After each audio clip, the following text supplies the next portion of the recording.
So for years, one of the gold standard cutting tests that you do for a knife is cutting cardboard, and there's a good reason for it. That's what most of us are going to do with the knife. And the fact is, it's going to get you a good feel on how that knife's going to cut, how it's going to cut most materials, how it's going to do in your day-to-day use. And the other thing too is it gives you a good idea. It's not a scientific method of getting edge retention, but it absolutely is going to give you a good judgment about how that thing is going to continue to cut, because cardboard is one of the most abrasive materials you're going to cut throughout your day. So you're going to see how it's going to hold up. You're going to feel what your edge geometry is. You're going to see if things bind up. You're going to see if that knife is going to perform the way you want. So today I got some cardboard to cut up, and I'm testing a few knives, a couple knives as a matter of fact. So we're just going to look at a cardboard cut. So when you're cutting with cardboard, it's good to get a couple different thicknesses. This is a more robust package that's got a lot thicker and more harder cardboard, and then this is just a standard like storage container or moving box. So I've got the Pyrite Wharncliffe, and as you can see, it just zips right through that. So what I'm wanting to feel for is like, is that going to change depending on, I know it's probably windy out here, is it going to change depending on what part of the cardboard I'm cutting through? When I'm cutting the lengthways this way, where I'm going the length of the corrugations or across it, how's it doing? And this knife screams through. It is a laser. So you want to test that. And then you also are going to want to feel and see how your edge is holding up. This is ARRPM 9. It holds up really, really well. It's pretty wear resistant. And then I typically will have a thicker package like this one, and we'll see how it does against a thicker, heavier cardboard. So, you know, depending on what you're going to do, and I have two knives, so I have this piece, I'm going to split this piece in half. This also has some tape and stuff on it. How's it do against this? It does really, really well. Oops, slipped out on that one. Even with adhesive and stuff on it, even on this thicker corrugated cardboard, it's doing well. Oh, I got into the choil, and that's why some people don't like choils. Doesn't bother me, but that's another thing.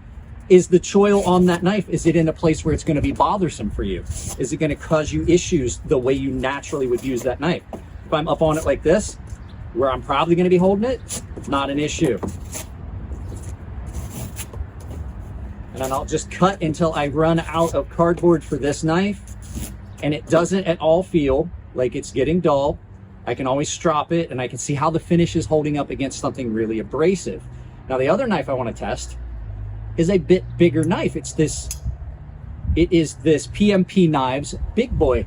And I have noticed that this one, I'm going to split this in half because I don't need that much cardboard, because I've already done a little bit of cut testing with this. For a big knife that is in thick blade stuff, this is one of the things you want to look for. How does that knife cut? This thing is insanely good.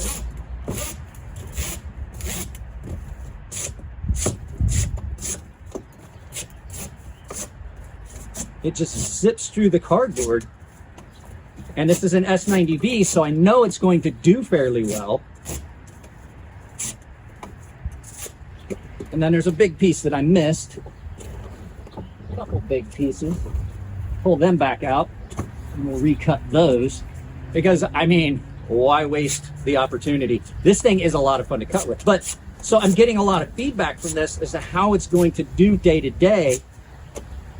And it's S90V, it's holding up. It's not even scratching the blade. So there's a lot of time that's spent that you guys don't see. Thicker cardboard, absolutely not a problem. It's not binding up. I'm going across the thickest part of the cardboard. And so these are the things that you're gonna do real world testing.